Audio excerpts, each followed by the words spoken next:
담임 목사님이 이제 한국에 나가신 거 여러분 다 잘 아실 줄 믿습니다. 보통 보면은 담임 목사님이 안 계시면은 예배를 조금 게을리할 수 있거든요. 근데 우리 소명교회 성도님들은 그런 분이 한 분도 없을 줄 믿습니다. 예. 이 아빠가 없을 때 자녀들이 집을 더 이렇게 지켜야 돼요. 우리 담임 목사님이 안 계신다 할지라도 더욱더 우리가 열심히 몸된 교회를 지키고 예배에 충성하고 이렇게 하시기를 축복합니다. 자, 오늘 말씀은 에베소 7교회 가운데 에베소 교회, 서머나 교회, 또 버가모 교회, 이번에는 네 번째 교회인 두아디라 교회에 주신 말씀입니다.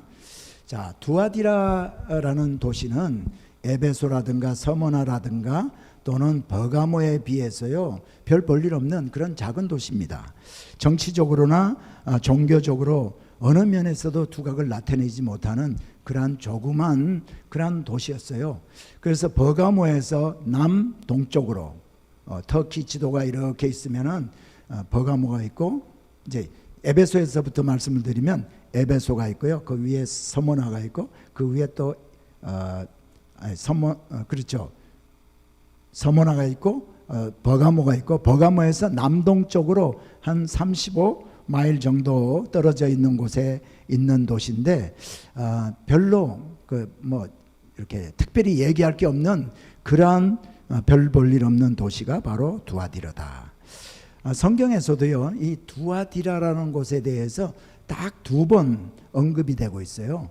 한 번은 오늘 이제 요한계시록 2장 18절에서부터 29절까지 있는 이 말씀에 두아디라를 언급하고 있고요. 또 한 번은 사도행전 16장에 두아디라에 대해서 언급이 되고 있습니다. 자, 사도 바울이 이제 2차 전도 여행 때 유럽으로 건너갑니다. 그래서 빌립보라는 곳에 가가지고 전도를 하는데, 그 전도를 받고 예수 믿게 된 여인이 바로 루디아라는 여인입니다. 근데 이 루디아라는 여인은요 두아디라 출신의 자주장사라고 했어요. 그러니까 고향이 두아디라입니다. 그래서 자주장사는 또 뭘 얘기하냐면요, 이 두아디라에 가면은 메더라는 이 식물이 있는데, 식물 뿌리에서 이제 나오는 거하고, 그 다음에 바다에서 잡히는 고동 있잖아요. 고동을 가루를 내 가지고 이렇게 잡은 것으로 이렇게 염료를 만듭니다. 근데 그 염료의 색깔이 자주색이에요. 자주색 염료로 이 두아디라는 곳은 유명합니다. 그거 하나 빼면은 다른 거 별로 없어요. 그래서 두아디라 교회는 루디아가 사도 바울로부터 복음을 전해 듣고 또 이제 빌립보에서 이제 교회를 세우게 되고, 그 루디아가 혹시 두아디라에 와서 전도를 해서 교회를 세웠나? 아니면은 사도 바울이 에베소에서 복음을 전할 때 사도 바울이 혹시 와서 전함으로 말미암아 교회가 세워졌는지, 아니면 사도 바울의 복음을 들은 제자들에 의해서 세워졌는지, 이거는 우리가 알지를 못합니다. 확실하지가 않아요. 왜? 성경에서 얘기를 하고 있지 않기 때문입니다. 자, 두아디라는 이런 도시였다, 또 두아디라 교회가 이런 곳에 있는 교회였다라는 걸 기본적으로 좀 알고 오늘 본문 말씀을 우리가 함께 교독을 하기를 원합니다. 요한계시록 2장 18절로부터 29절인데요 교독합니다. 두아디라 교회의 사자에게 편지하라. 그 눈이 불꽃 같고 그 발이 빛난 주석과 같은 하나님의 아들이 이르시되, 내가 네 사업과 사랑과 믿음과 섬김과 인내를 아노니 내 나중 행위가 전 것보다 많도다. 그러나 내게 책망할 일이 있노라. 자칭 선지자라 하는 여자 이세벨을 내가 용납하미니 그가 내 종들을 가르쳐 꾀어 행음하게 하고 우상의 재물을 먹게 하는도다. 또 내가 그에게 회개할 기회를 주었으되 자기의 음행을 회개하고자 하지 아니하는도다. 볼지어다 내가 그를 침상에 던질 터이요 또 그와 더불어 간음하는 자들도 만일 그의 행위를 회개하지 아니하면 큰 환난 가운데 던지고 또 내가 사망으로 그의 자녀를 죽이리니 모든 교회가 나는 사람의 뜻과 마음을 살피는 자인 줄 알지라. 내가 너희 각 사람의 행위대로 갚아주리라. 두아디라에 남아있어 이 교훈을 받지 아니하고 소위 사단의 깊은 것을 알지 못하는 너희에게 말하노니 다른 짐으로 너희에게 지울 것은 없노라. 다만 너희에게 있는 것을 내가 올 때까지 굳게 잡으라. 이기는 자와 끝까지 내 일을 지키는 그에게 만국을 다스리는 권세를 주리니 그가 철장을 가지고 그들을 다스려 질그릇 깨뜨리는 것과 같이 하리라. 나도 내 아버지께 받은 것이 그러하니라. 내가 또 그에게 새벽별을 주리라.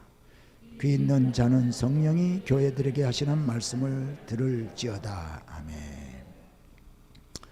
자, 예수님은 언제나 그 7교회, 소아시아의 7교회에 말씀을 주실 때 자기가 누구인가를 소개를 하고 있습니다. 그런데 에베소 교회에 주신 편지에서는 7별을 잡고 7별을 오른손에 붙들고 또 7금초대 사이를 다니시는 분으로 묘사를 했고요. 서머나 교회에는 처음이요 나중이요 죽었다가 다시 살아나신 분이라고 소개했습니다. 그리고 버가모 교회에는 좌우에 날선 검을 가지신 분이라고 했습니다. 그런데 오늘 두아디라 교회에 말씀을 주신 예수님은 어떤 분으로 묘사를 되었는가 하면은, 자 18절 한번 보세요. 제가 읽어드립니다. 두아디라 교회의 사자에게 편지하라. 그 눈이 불꽃 같고 그 발이 빛난 주석과 같은 하나님의 아들이 이르시되. 예수님은 하나님의 아들이라고 오늘 이 말씀에서 가르쳐주고 있어요. 알려주고 있습니다. 그런데 7교회 가운데 한 번도 하나님은 다른 교회에다가 하나님의 아들이라고 말씀하신 적이 없어요. 그런데 오늘 이 두아디라 교회에다가만 눈이 불꽃 같고 발이 주석 같은 하나님의 아들이 말씀하신다라고 얘기를 하고 있습니다. 왜냐하면 자 두아디라 도시는 아폴로라는 신을 수호신으로 섬겼습니다. 근데 이 아폴로는 누구인가 하면요, 하늘신인 제우스의 아들이었어요. 그러니까 이 두아디라 사람들은 하늘신인 제우스 신의 아들 그 아폴로를 섬겼거든요. 그래서 예수님께서는 너희들이 하늘신이라고 섬기는 제우스의 아들 아폴로가 아니라 눈이 불꽃 같고 발이 빛난 주석과 같은 하나님의 아들, 참신이신 하나님의 아들인 내가 얘기를 한다라고 지금 말씀을 하고 있어요. 여러분, 눈이 불꽃 같다. 어떤 분은 보면은 우리 성도님들 가운데서도 보면 눈이 이글이글 하는 사람들 있죠. 또 어떤 사람 보면 눈이 좀 티미한 분들이 있어요. 저도 이제 눈이 티미한 사람 가운데 한 사람인데 시력이 나쁘니까 이제 안경을 이렇게 벗으면은 여러분들이 볼 때 눈이 왜 저래? 그럴 수도 있겠죠. 그런데 여러분, 눈이 불꽃 같다. 무슨 말인가 하면요, 사람의 마음을 꿰뚫어 보시는 분이라는 거예요. 꿰뚫어 보시는 눈. 그래서 여러분, 우리는 사람의 마음을 알 수가 없어요. 부부간에 오래 살았죠. 권사님들 같으면, 장로님 같으면 한 몇십 년 사셨잖아. 근데 아내의 마음, 남편의 마음 우리가 오래 살았어도 잘 모릅니다. 그 속마음을 잘 몰라요. 사실 우리 어머님들이 낳은 이 자녀들의 속마음도 사실은 잘 모릅니다. 그런데 하나님이신 예수님은 우리의 속마음을 보실 수 있는 모든 것을 아시는 분이라고 지금 알려주고 있어요. 그러므로 예수님을 속일 수가 없고 아무리 작은 범죄라도 예수님 앞에서 모든 것이 드러나게 된다. 잠언 21장 2절에 보면 사람의 행위가 자기가 보기에는 모두 정직하여도 여호와는 마음을 관찰하시느니라. 마음을 다 꿰뚫어 보고 아신다는 얘기입니다. 자, 오늘 본문 18절에서 예수님의 발은, 자, 눈에 대해서는 불꽃 같은 눈을 말씀을 드렸고요. 자, 예수님의 발은 빛난 주석과 같다고 했습니다. 주석은 뭔가 하면요, 불순물이 섞이지 아니하는 구리와 아연의 합금입니다. 근데 이거는 구리와 아연의 합금인데 빛나는 그러한 금속입니다. 그래서 여러분이 주석 뭐를 생각하면 되냐면요, 우리가 여기 코스코가 있는데 코스코 같은 데 가서 보면, 코스코에? 홈디포에 가서 보면 페인트통 있잖아요. 페인트통 그 라벨이 붙어 있지 않은 페인트통을 보면 반짝반짝하잖아요. 그게 바로 주석으로 되어 있는 겁니다. 그래서 번쩍이는 그런 예수님의 발은 그렇게 번쩍번쩍하는 발, 그 번쩍번쩍하는 주석의 발을 가지신 주님이 교회 사이를 다니시면서 그 빛난 주석의 발로 부정한 것, 불순한 것들은 다 짓밟아 부수는 그러한 이미지를 우리가 연상하면 될 것 같습니다. 자, 그러니까요, 오늘 이렇게 예수님이 눈이 불꽃 같고 발이 빛난 주석과 같은 하나님의 아들이 말씀하신다라고 얘기를 하고 있는 걸 보니까 앞으로 나오는 말씀 가운데 아주 무서운 징계의 말씀을 이 뒤에 나올 거다라는 거 짐작할 수 있지 않습니까?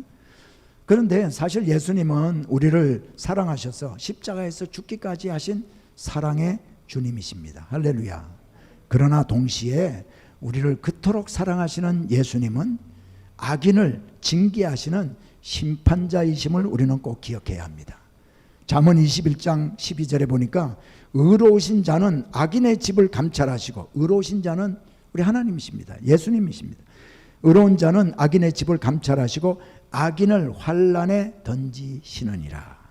여러분, 예수님이 심판주라는 그 사실을 우리가 잊고 사니까 내 마음에 들지 않으면 교회와 성도들에게 상처를 주는 말을 하기도 하고 우리가 함부로 이렇게 행동하는 겁니다.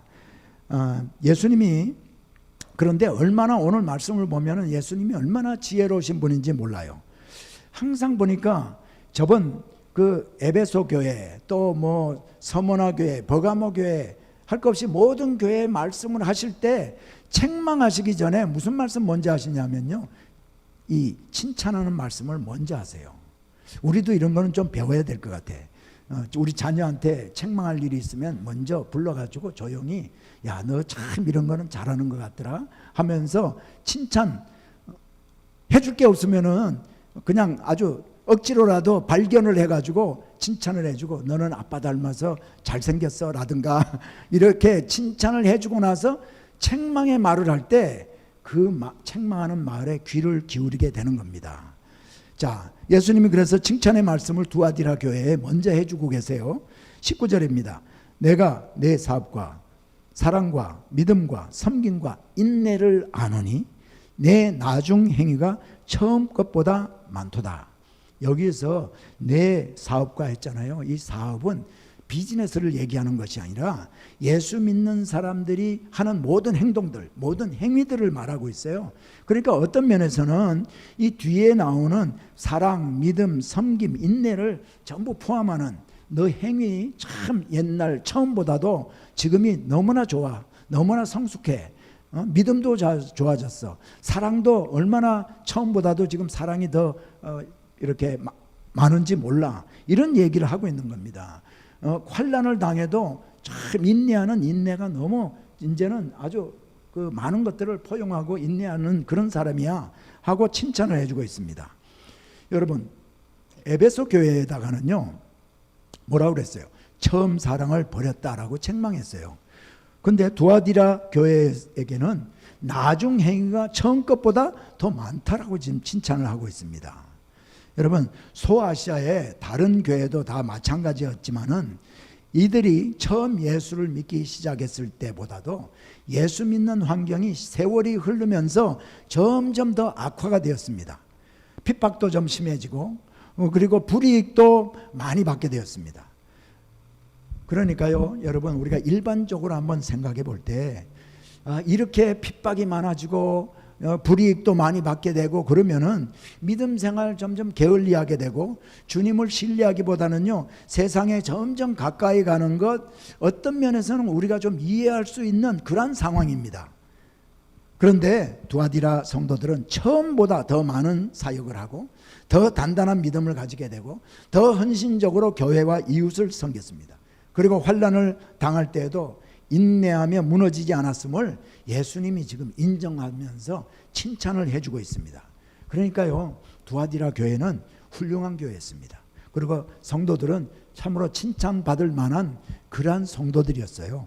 그럼에도 불구하고 예수님은 이 교회를 책망을 하시는데 본문 20절입니다. 그러나 내게 책망할 일이 있노라. 자칭 선지자라 하는 여자 이세벨을 내가 용납함이니 그가 내 종들을 가르쳐 꾀어 행음하게 하고 우상의 제물을 먹게 하는도다. 자, 오늘 이 말씀을 보니까요, 두아디라 교회하고 에베소 교회는 완전히 정반대 상황이었어요. 에베소 교회는 자칭 사도라 하되 사도가 아닌 자들, 그런 자들의 거짓된 것을 드러냈다.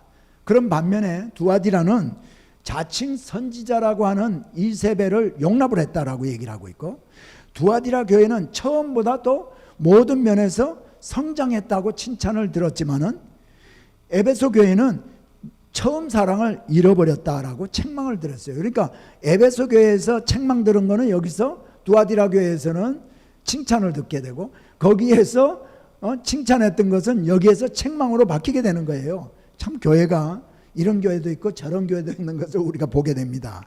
자, 그리고 오늘 이 두아디라 교회에 주신 이 말씀은 요한계시록의 7교회에 주신 말씀 가운데요, 가장 길게 주신 말씀이에요. 그러니까 아주 18절부터 29절까지 다른 거는 이렇게 길지가 않습니다. 다른 교회는 짧게 주셨는데 오늘 여기는 아주 길게 이렇게 말씀을 주셨어요. 그만큼 예수님이 이 두아디라 교회를 심각하게 보셨다는 증명이 되는 겁니다. 왜냐하면 세상과 타협한 교회였기 때문입니다. 여러분, 세상과 타협한 교회는 거룩을 잃은 교회입니다. 이렇게 거룩을 잃은 교회는 더 이상 교회라고 할 수 없습니다. 교회는 거룩해야 되고, 거룩은 예수님과 하나님의 성품이기 때문에 그래야 교회가 교회일 수 있는 것입니다. 자, 그래서 오늘 말씀의 핵심은 세상과 타협하지 아니하고 신앙의 순결을 끝까지 지키는 교회, 성도라고 할 수가 있습니다. 자, 이것을 우리가 여러분이 좀 머릿속에 담고 기억하면서 말씀을 들어야 오늘 말씀의 핵심을 놓치지 않게 됩니다. 자, 두아디라 교회는 처한 상황을 좀 더 우리가 깊이 이해를 해야 이 오늘 주신 예수님의 말씀, 이세벨, 자칭 그 선지자 이런 거에 대해서 우리가 이해가 되게 됩니다. 자, 제가 두아디라 교회는 다른 도시에 비해서 별로 중요하지 않고 별 볼 일 없는 특별한 것이 없는 그런 소도시라고 말씀을 드렸죠. 그런데 이 도시에 특별한 게 하나 있었어요. 그게 뭐냐면 노동자들과 상인들의 조합이 있었습니다. 그래서 이것을 길드라고 부릅니다. 길드. 그래서 모직업, 면직업, 의료업, 또 염색업, 가죽업, 도자기업, 빵 만드는 제빵업, 그리고 노예들을 이렇게 사고 파는 노예 딜러, 이런 각종 직업에 종사하는 사람들의 조합이 있었어요. 그들만 이렇게 똘똘 뭉쳤습니다. 그런데 이들의 영향력이 대단했습니다. 그래서 이 조합에 가입하지 않는 사람들은 사업을 할 수가 없는 거예요.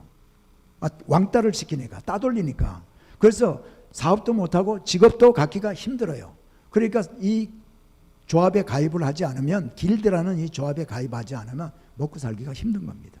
자, 그런데요, 두아디라에는 수호신, 아까 제가 말씀드린 대로 아폴로라는 제우스 신의 아들 아폴로를 수호신으로 섬겼습니다. 그래서 이 도시를 지켜주는 신은 바로 아폴로다, 그렇게 여겼거든요. 그런데 특별히 이 상인조합들, 길드 회원들은요, 수호신 아폴로 자기들의 그 후원자라 여기고 있었어요. 후원자, 우리 장사도 잘 되게 해주는 분이 바로 이 아폴로다, 이렇게 여겼거든요. 이걸 철저히 믿었습니다. 그래서 문제는 길드에 가입을 해야 사업도 할 수 있고 직업도 가질 수가 있습니다.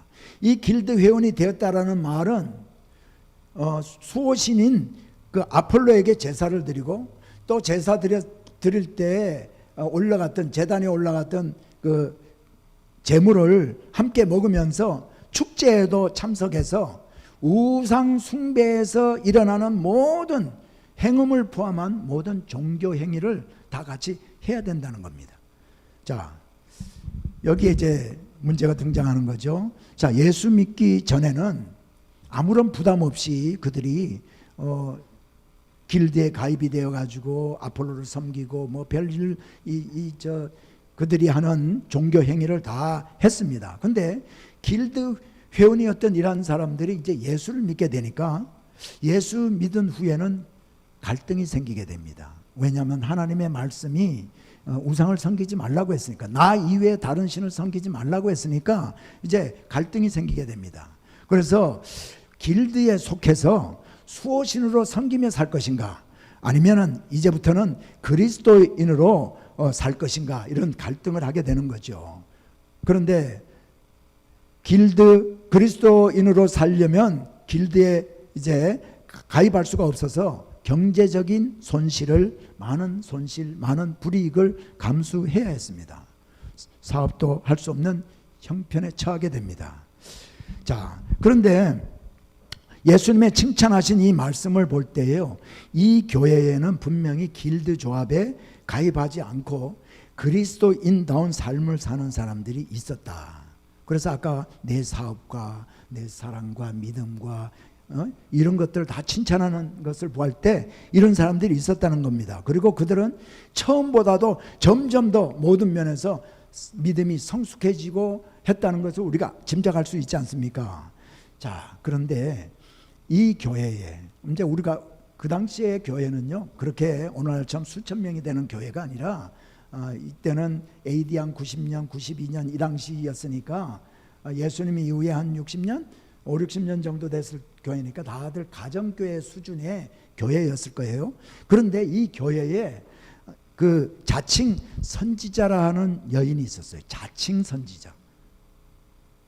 자기 스스로가 나는 선지자야, 나는 하나님만 말씀 받는 사람이야, 이런 사람이 있었어요. 근데 이 여인이 있었는데 이 여인은 누군지 성경에서 얘기를 하고 있지 않기 때문에 잘 몰라요. 그러나 제가 생각할 때 교회의 어느 중요한 지도자의 부인이었을 것이다. 그러니까 그런 하나님의 말이라고 이렇게 예언한다라고 했을 때 사람들이 귀담아 들었지 않았을까 생각하는 거예요. 자, 자칭 선지자라 했다니까 이 여인은 하나님으로부터 내가 말씀을 받았다라고 하면서 성도들에게 분명히 예언을 했을 것입니다. 그런데 예수님은 이 선지자, 자칭 선지자를 이세벨이다 그렇게 부르고 있어요. 분명히 이세벨이 아니고 이세벨과 같은 여인이라는 거죠. 그래서 이세벨이라는 여인에 대해서는 여러분이 잘 아실 줄 믿는데요, 혹시 또 모르는 분이 있을까 봐 제가 조금 소개해 드리면, 이세벨은 그 아합 왕, 북왕국과 남왕국이 갈라졌을 때 북이스라엘의 왕이었던 아합 왕의 아내입니다. 근데 이 아내는 원래 그 북쪽에 있는 베니게라는 나라, 우상을 철저하게 섬기는 나라의 공주였어요. 이 공주가 시집으로 와서 아합 왕의 아내가 됩니다. 그러니까 왕비가 되는 거죠. 이 여인이 누군가 하면 베니게의 공주였었는데 바알 선지자야, 이 여인도요. 그래서 와가지고 바알 제단을 궁중에도 이제 짓게 되고, 또 많은 바알 제사장과 바알 아세라 제사장들을 세우게 되고, 그래서요 이스라엘 백성들이, 북왕국 이스라엘 백성들이요 떳떳하게 그냥 우상을 막 이렇게 섬기도록 했던 그러한 여인이 바로 이 이세벨이었습니다. 이세벨. 자, 하나님의 백성인 이스라엘이 하나님 이외에 다른 신을 섬길 때 이것을 하나님은 행음으로 규정합니다. 왜?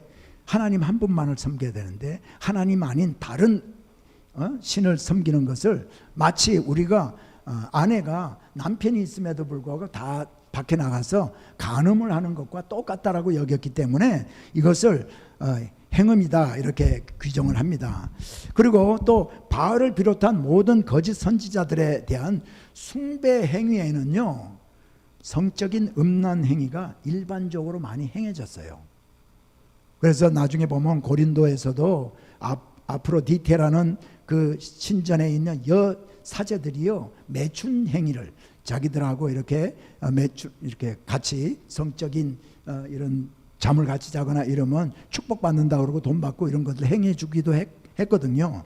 자, 호세아서 9장 1절에 하나님이 이렇게 말씀하십니다. 이스라엘아, 너는 이방 사람처럼 기뻐 뛰놀지 말라. 내가 음행하여 내 하나님을 떠나고 각 타작마당에서 음행의 값을 좋아하였느니라.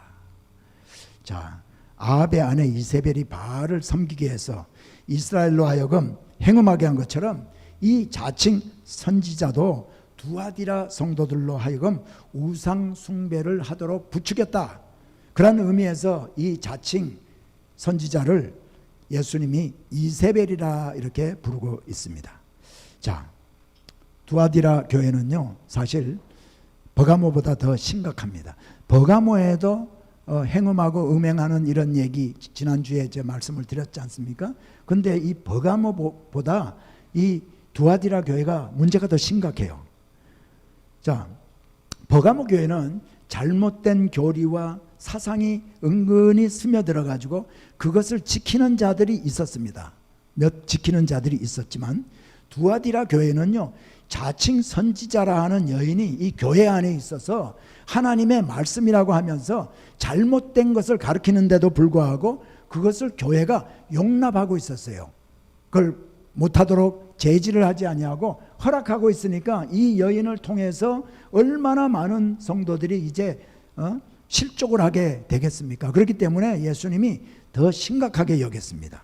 자, 분명히 예수님이 이 여인이 이렇게 얘기했을 거예요. 예수님이, 하나님이 나를 통해서 말씀하신다라고 했을 것입니다. 그러면서 뭐라고 그랬을까요? 로마에 가면 로마의 법을 따라야 한다라고 하면서 두아디라에서는 두아디라 사람과 같이 되어야 한다라고 가르쳤을 것입니다. 물론 자칭 선지자라고 했으니까 하나님의 말씀을 인용하면서 얘기를 했을 겁니다. 고린도전서 9장 21절로 22절에 이런 말씀이 있어요. 이 사도 바울이 하신 말씀입니다. 율법이 없는 자에게는 내가, 하나님께는 율법이 없는 자가 아니요 도리어 그리스도의 율법 아래에 있는 자이나, 율법 없는 자와 같이 된 것은 율법 없는 자를 얻고자 함이라. 그리고 22절에 보니까 약한 자들에게 내가 약한 자와 같이 된 것은 약한 자를 얻고자 하며, 내가 여러 사람에게 여러 모습이 된 것은 아무쪼록 몇 사람이라도 구원하고자 함이니. 여러분, 사도 바울도 몇 사람을 구원하기 위해서 율법 없는 자와 같이 되고 여러 사람에게 여러 모습이 되었다고 얘기하지 않는가 하면서 길드 회원으로 가입해야 한다고 했을 것입니다. 그들과 같이 되어야 그들의 마음을 얻어서 그들을 주님 앞으로 인도할 수 있지 않겠냐 하면서 분명히 이런 하나님의 말씀을 인용하면서 세상과 타협하도록 부추겼다는 거죠. 자, 이 잘못된 가르침을 받은 두아디라 교인들은 하나님이 가증히 여기는 각종 우상 숭배와 또 성적인 음행과 뭐 이런 것들을 다 하게 되었습니다. 결국 그래서 행음을 하기도 하고 우상의 제물도 먹고, 그래서 오늘 말씀처럼 예수님의 책망을 받게 되었습니다.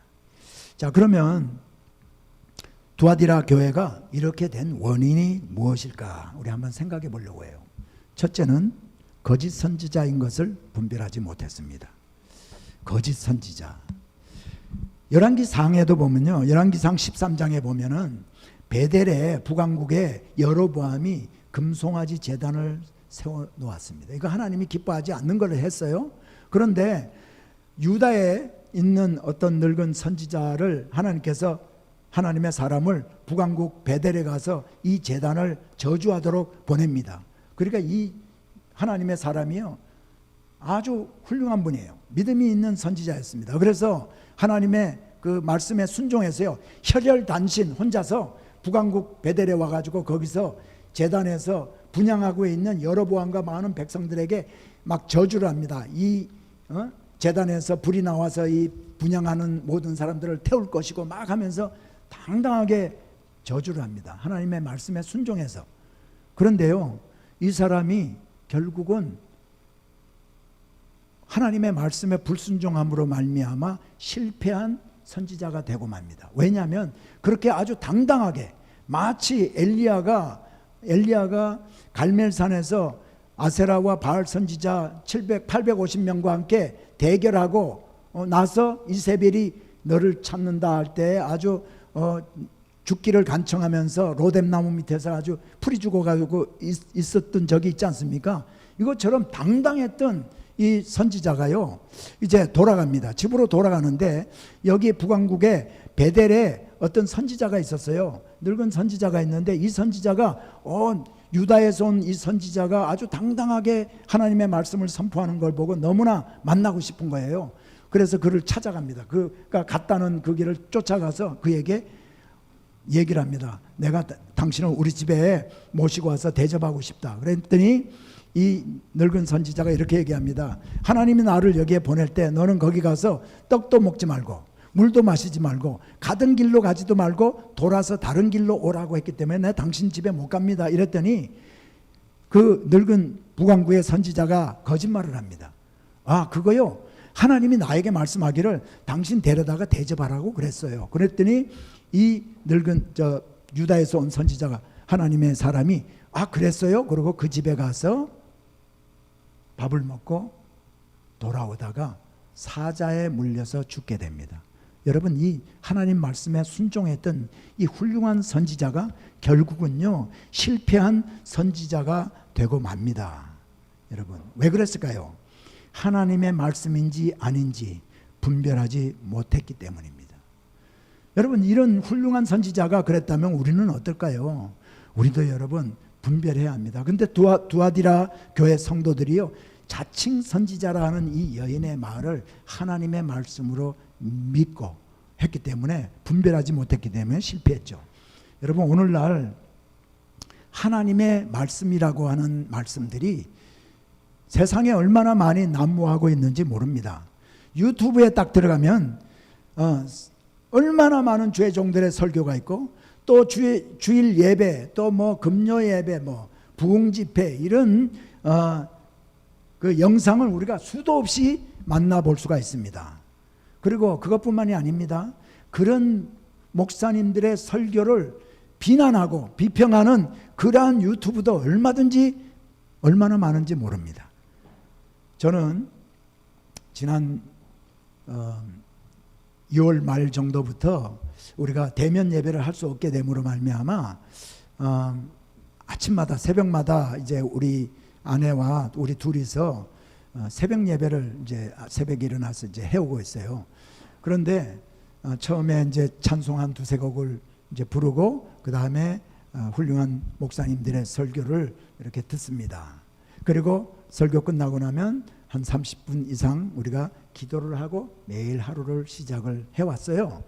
그런데 저와 우리 아내가 어떤 목사님 설교가 너무나 마음에 들고 아주 설교도 잘하시고 하나님의 말씀을 제대로 풀어서 가르치고 또 우리에게 은혜가 많이 되고 해서 그 말씀을 집중적으로, 그분의 말씀을 집중적으로 우리가 들었습니다.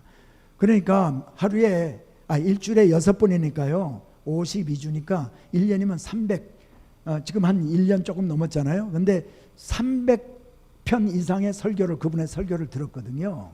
그러니까 그분의 그 300편이면은 1년에 52주 예배니까 한 6년치 말씀을 우리 부부가 들었다는 얘기지.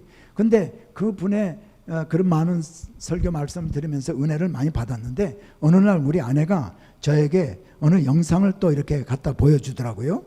근데 그 영상은 우리가 많이 설교를 그런 은혜를 받으면서 들었던 그 목사님을 비난하는, 그분이 이단이라고 비난하는 그러한 또 유튜브였어요. 그래서 그분의 또 비난하는 그분의 영상을 제가 잘 들으면서 봤더니 신학적인 논리와 또 이론이 모두 엉터리였어요. 그냥 자기 하고 싶은 대로 그냥 성경을 잘못 해석해서 오히려 자기가 잘못 해석하고 훌륭한 주의 종을 막 이렇게 비난하는 겁니다. 그런데 문제는 또 그 유튜브를 보니까요, 거기 댓글이 달리는데 얼마나 많은 사람들이 댓글을 하면서 그 사람이 비난한 훌륭한 목사님에 대해서 맞습니다, 그건 뭐 좌파입니다, 뭐 우파입니다 하면서 또 이렇게 비난하는 것을 보게 되고 많은 쇼크를 받았습니다. 어쩌면 이런 잘못된 주장에 우리 성도님들이 이렇게 많이 현혹되어 있을까? 요한일서 4장 1절에 보면 사랑하는 자들아 영들을 다 믿지 말고 오직 영들이 하나님께 속하였나 분별하라. 많은 거짓 선지자가 세상에 나왔느니라. 여러분, 목사님, 선교사님, 예언의 은사를 받았다 하는 사람들이 많습니다. 그런데 그런 사람들이라 할지라도요, 그 직분이 깨끗한 영을 증명하지 않습니다.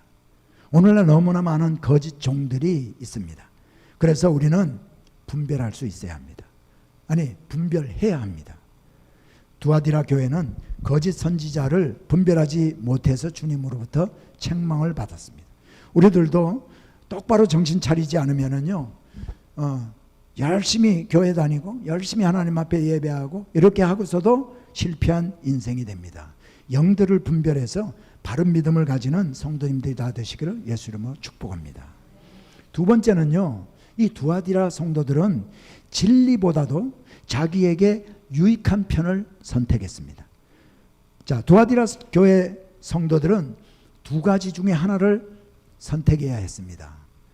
길드에 내가 가입하지 아니하고 신앙을 택할 것인가, 아니면 길드에 가입하고 세상과 타협하면서 살 것인가. 그런데 자칭 선지자라는 여인이 하나님의 말씀을 대언한답시고 길드 조합원으로 가입하고 그들이 하는 종교 행위를 따라해도 된다, 그래야 사람을 전도할 수 있지 않겠느냐, 이렇게 하면서 사도 바울을 또 예를 들어서 막 이렇게 예를 들어서 말씀을 함으로 말미암아 현혹됐죠. 이 사람들이 현혹된 겁니다. 여러분, 이 거짓 가르침은 이 두아디라 성도들의 갈팡질팡하는 마음에요, 시원한 해답을 줬어요. 그러지 않아도 길드에 가입해야 먹고 사는 문제가 해결되는데 신앙 양심이 허락하지를 않아서 길드에 가입하기를 주저하고 있었는데 이 선지자가 하나님의 말씀이라고 하면서 가입해도 된다라고 하니까 아마 그들이 할렐루야 하면서 이 길드에 가입을 했을 겁니다. 여러분, 오늘날 많은 그리스도인들이요, 이단에 빠지는 이유도 이와 비슷합니다. 이단 중에 여러분 잘 아시는 구원파라고 있습니다. 구원파. 그런데 이 구원파 이 사람들은 예수님이 십자가에서 죽으실 때 우리의 현재, 미래, 과거의 모든 죄를 다 사해 주셨다. 그러니까 이미 다 용서를 해 주신 죄를 이제 다시 용서해 달라고 울며 불며 회개할 필요가 없다, 그렇게 가르칩니다. 용서해 주신 죄는 절대로 해결할 필요가 없다. 여러분, 이렇게 가르치니까요, 얼마나 편합니까? 이제 죄를 지어도 회개할 필요가 없다, 이렇게 가르치니까요, 양심의 가책을 갖지 않아도 됩니다. 자유합니다. 그러니까 이 죄에 대한 해방감을 주기 때문에 그걸 택하고 이단에 빠지게 되는 거예요. 여러분, 요한일서 1장 9절에 보니까 만일 우리가 우리 죄를 자백하면 그는 미쁘시고 의로우사 우리 죄를 사하시며 우리를 모든 불의에서 깨끗하게 하실 것이요.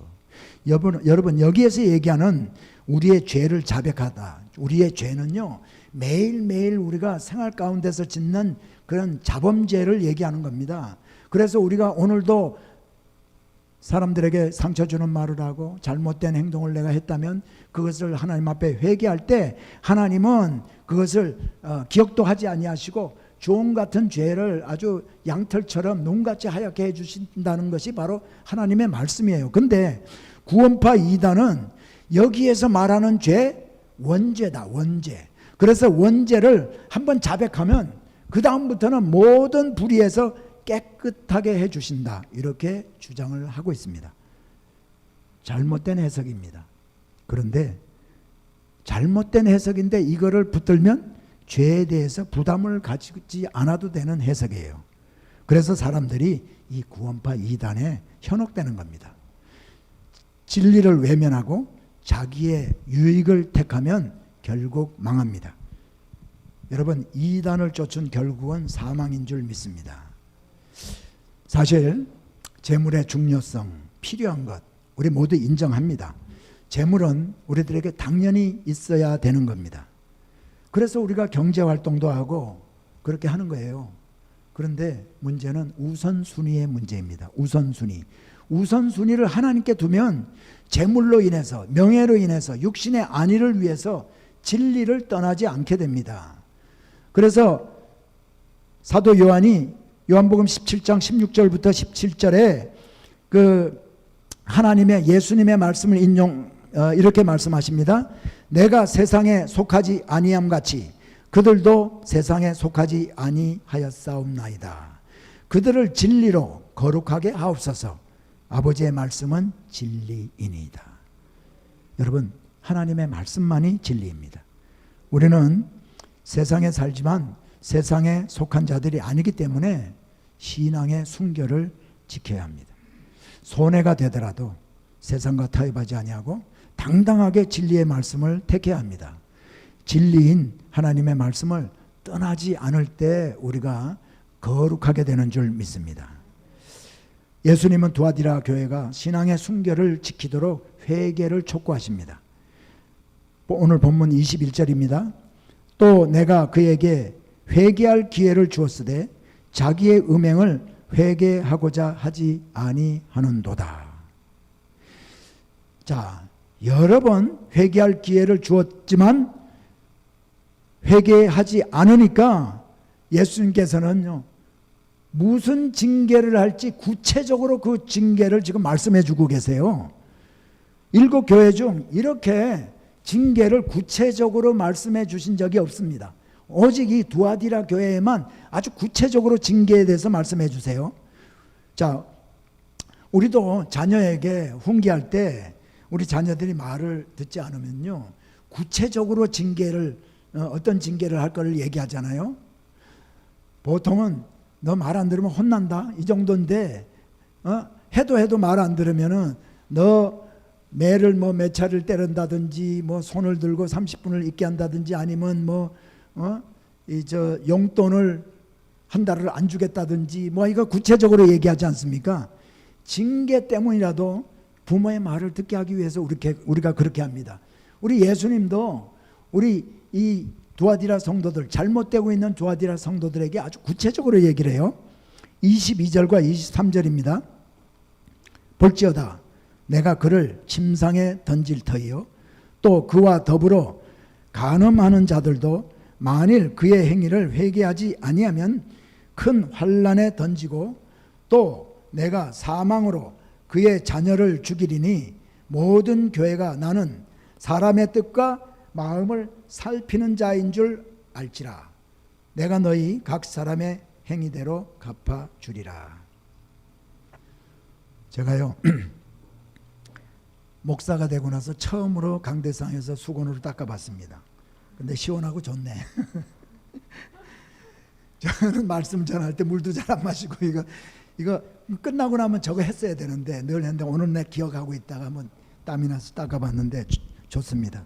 자, 오늘 징계의 말씀을 보니까 내가 그를 침상에 던질 터이요. 예수님이요 이 말씀을 문자적으로 하셨는지 비유적으로 그림 언어로 비유적으로 하셨는지 확실하지는 않습니다. 그러나 여러분, 우리 주님은 각 사람의 행위대로 갚아주시는 분이라고 했습니다. 여러분, 행음, 간음 어디서 합니까? 예수님은 행음한 죄의 대가를 바로 그들이 행음하던 그 침상에 떼기장을 치겠다는 것입니다. 불치의 병이 걸려서 불륜을 행한 그 침상에서, 바로 그 침상에서 일어나지도 못하고 평생을 고생하게 하는 것이 그를 침상에 던질 터이어입니다. 그러다가 사람 하나가 누울 만한 널판지 침상에 영원히 눕게 되는 겁니다. 여러분, 그것이 바로 침상에 던져지는 벌입니다. 여러분, 꼭 이런 벌이 아니라 할지라도 분명한 것은 예수님으로부터 오는 엄청난 시련을 겪게 한다는 겁니다. 고난을 겪게 한다는 거죠. 또 내가 사망으로 그의 자녀를 죽이리니 했습니다. 자녀까지 죽인다고. 엄청나게 당황스러운 징계의 말씀입니다.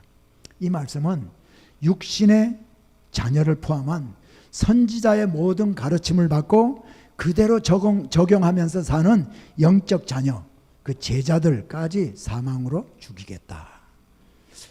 이 징계의 말씀이 여러분 과하다고 생각이 드세요? 예수님은 그렇게 해야 되는 이유를 23절에서 얘기하고 있어요. 모든 교회가 나는 사람의 뜻과 마음을 살피는 자인 줄 알지라.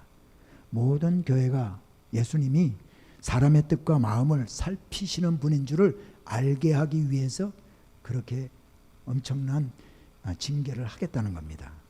이 징계는 모든 교회에게 웨이크업 콜로 주시는, 그 깨워주시는 말씀인 줄 믿습니다. 오늘 우리에게도 이 말씀이 웨이크업 콜이 될 수 있기를 축복합니다. 모든 교회들로 하여금 경각심을 갖게 해서 반복하지 않게 하려는 주님의 배려입니다. 오늘 이 말씀은 우리에게 바로 반면 교사로 삼게 하려는 것입니다. 자, 모든 교회가 나는 사람의 뜻과 마음을 살피는 자인 줄 알지라. 하나님을 모르게 할 수 있는 것이 여러분 아무것도 없다는 것을 꼭 알아야 합니다. 하나님을 모르게 할 수 있는 것이 있다고 생각하고 그렇게 믿는 순간 우리는 세상과 타협하게 되고 범죄하게 됩니다. 여러분, 법망은 피해갈 수 있을지도 모릅니다. 남편 몰래, 아내 몰래, 자녀 몰래, 우리 교인들 몰래는 무슨 일이든지 은밀히 할 수 있을 것입니다. 하지만 하나님을 모르게 할 수는 없는 것입니다. 갈라디아서 6장 7절에 보니까 스스로 속이지 말라. 하나님은 업신여김을 받지 아니하시나니 사람이 무엇으로 심든지 그대로 거두리라.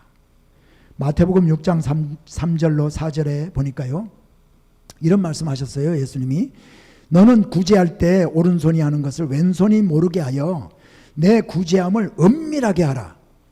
은밀한 중에 보시는 너희 아버지께서 갚으시리라. 여러분, 우리에게 오른손이 하는 것을 왼손이 모르게 하라고 합니다. 에? 그래서 그 얘기는 뭐예요? 다른 많은 사람들을 알지 않게 그렇게 구제하고 선한 일을 하라는 겁니다. 그런데도 하나님께서 오늘 말씀 보니까 은밀한 중에 보시는 너희 아버지께서 갚으신다. 여러분, 은밀하게 하라고 하고 은밀한 거 하나님은 알고 그것대로 갚아준다고 말씀하고 계시지 않습니까? 여러분, 이거는 바로 주님이 은밀하게 우리가 한다 할지라도 모든 거 다 아시기 때문에 갚아준다는 말씀이거든요. 여러분, 두아디라 교회에는 잘못된 그 교훈을 따르지 않은 성도들이 있었어요. 교회 지도자들을 포함한 많은 두아디라 이 성도들이 모두 눈이 뒤집혀서 세상과 타협하는 쪽으로 택했지만은 바른 교훈이 아니라는 것을 알고 그들 편에 서지 않은, 길드에 가입하지 않고 신앙의 순결을 지켰던 성도들이 있었습니다. 그런데 그들은요, 분명히 요즘 말로 말하면 왕따를 당하면서 살았을 거예요. 율법주의자다, 그런 악평도 들었을 것입니다. 그러나 그들은 세상과 타협하지 아니하고 진리 편에 섰습니다. 예수님은 세상과 타협하지 아니하고 믿음을 지킨 성도들에게 오늘 본문 2장 24절로 25절에서 다른 짐을 너희에게 지울 것이 없노라 이렇게 말씀하시면서 다만 너희에게 있는 것을 내가 올 때까지 굳게 잡으라 하셨습니다. 사랑하는 여러분, 세상과 타협하지 않은 이 두아디라 성도들에게 있는 것이 무엇이었을까요? 예수님이 올 때까지 그들에게 굳게 잡아라고 했던 이 잡아야 될 것이 무엇이었을까요? 신앙적인 순결입니다. 세상과 타협하면 여러분 좀 편한 삶, 평탄한 삶, 윤택한 삶 이런 거 살 수 있었습니다. 그러나 오직 길이요 진리요 생명이신 예수님을 바라보면서 믿음의 길을 저들은 붙들었습니다. 여러분 그리스도인이면서도 세상과 타협하며 살던 두아디라 교회의 성도와 같은 사람들이요, 그때만 있는 것이 아니라 오늘날 우리 교회에도 있고 오늘날 많은 성도들이라는 사람들이 있습니다. 여러분 이런 것들을 우리가 부끄럽게 여기며 우리가 경계해야 될 것들입니다. 하나님의 말씀을 자기 편리한 대로 해석하고 자기를 만족해 하는 그런 말씀만을 선택적으로 붙들고 사는 사람, 그리고 그렇게 하는 그런 행위, 이런 것들 우리가 다 경계해야 될 대상인 줄 믿습니다. 때로는 이렇게 사는 사람들, 세상과 타협하고 사는 사람들을 보면 우리 신실하게 예수 믿는 사람들도 부러운 마음이 들기도 합니다. 이런 사람들을 보면서 참 세상을 승리하면서 사는 사람처럼 보이기도 합니다. 그런데 실상은 인생의 실패자들입니다. 진정한 승리자, 참다운 이기는 자는 믿음의 순결을 끝까지 지키며 사는 그리스도인인 줄 믿습니다. 27절을 한번 봅니다. 이기는 자와 끝까지 내 일을 지키는 그에게 만국을 다스리는 권세를 주리니. 끝까지 내 일을 지키는 그것은 세상 끝날까지 흔들림 없이 주님만 바라보고 주님의 뜻을 따라 사는 사람들을 말합니다. 여러분 이런 사람이 참다운 인생의 승리자입니다. 그에게 만국을 다스리는 권세를 주리니. 여러분 예수님이 끝까지 신앙의 순결을 지킨 자와 함께 열방을 다스리는 모습이요 27절에 나와 있어요. 그가 철장을 가지고 저희를 다스려 질그릇 깨뜨리는 것과 같이 하리라. 나도 내 아버지께 받은 것이 그러하니라. 지혜롭게 사는 것처럼 보였던 사람들, 세상과 타협하며 주님의 마음을 아프게 했던 사람들, 그러나 사람들의 눈에는 호사를 누리고 사는 것 같이 보였던 그러한 사람들의 결국은 철방망이에 질그릇이 깨어지듯 멸망을 당할 것이라는 겁니다. 그러나 여러분 신앙의 정절을 지키면서 세상과 타협하지 않은 성도들에게 새벽별이 약속되어 있습니다. 내가 또 그에게 새벽별을 주리라. 28절이죠. 여러분 새벽별은 예수님 자신입니다. 예수님은 길이요 진리요 생명입니다. 그러므로 길이요 진리요 생명이신 예수님을 받게 된다는 것은 예수님과 함께 영원한 생명을 누리게 된다는 것입니다. 예수님은 마태복음 13장 43절에서 그때 의인들은 자기 아버지 나라에서 해와 같이 빛나리라. 귀 있는 자는 들으라. 저는 우리 소명교회 성도님들, 그리고 오늘도 유튜브를 통해서 함께 예배드리는 모든 분들이 이제 신앙의 순결을 끝까지 지키면서 또 아버지 나라에서 해와 같이 빛나게 될 것을 소망 가운데 두고 살 수 있기를 예수님으로 축복합니다. 진리이신 예수님의 말씀을 붙들기 위해서는요, 때로 우리는 자기 부인도 할 수 있어야 합니다. 새벽별을 받고 해같이 빛나는 존귀한 자들이 다 되시기를 예수 이름으로 축복합니다. 귀 있는 자는 성령이 교회들에게 하시는 말씀을 들을지어다.